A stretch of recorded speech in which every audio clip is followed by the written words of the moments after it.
Il vient défendre ses vaches en préfecture. Depuis vendredi dernier, Serge Deschamps est en grève de la faim. Il s'oppose à la rudesse du principe de précaution face à la tuberculose bovine. Cette maladie a été détectée sur 3 de ses vaches. En conséquence, les services de l'État veulent abattre tout le troupeau.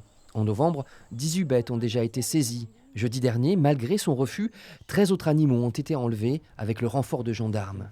Ce matin, il était reçu à Périgueux pour tenter de sauver les 14 vaches encore en vie.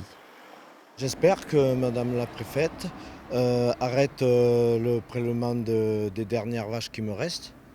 Parce que j'ai bien l'intention de les préserver pour garder la souche de mon troupeau que ma mère a mis tant d'années pour constituer. L'indemnité qu'on lui propose, 56 000 euros, ne compense pas la perte du troupeau ni le sacrifice de longues années de travail. Dimanche, il a fait le déplacement jusqu'à Limoges, devant l'abattoir où ses vaches ont été emmenées. Dans ce combat, il n'est pas seul. Avec lui, des militants de la Confédération paysanne réclament un assouplissement du protocole de lutte contre la tuberculose bovine. Arrêter la machine à broyer l'humain, quoi. On ne dit pas que c'est pas dangereux la tuberculose, mais on peut quand même faire des tests plus sélectifs animaux par animaux et ne pas, parce qu'il y a 1 ou 2 animaux douteux dans un troupeau, tuer tout le troupeau.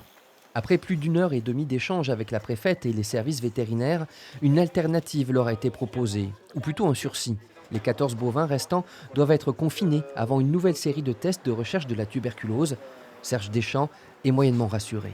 Toujours sous tension parce que je ne connais pas l'issue, mais je ferai le nécessaire pour que les travaux soient faits et que je puisse conserver les bêtes à l'issue des tests, selon comment seront avérés les tests sur les bêtes, quoi.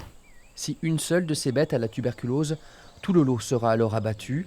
La préfecture ne dérogera pas au principe de précaution.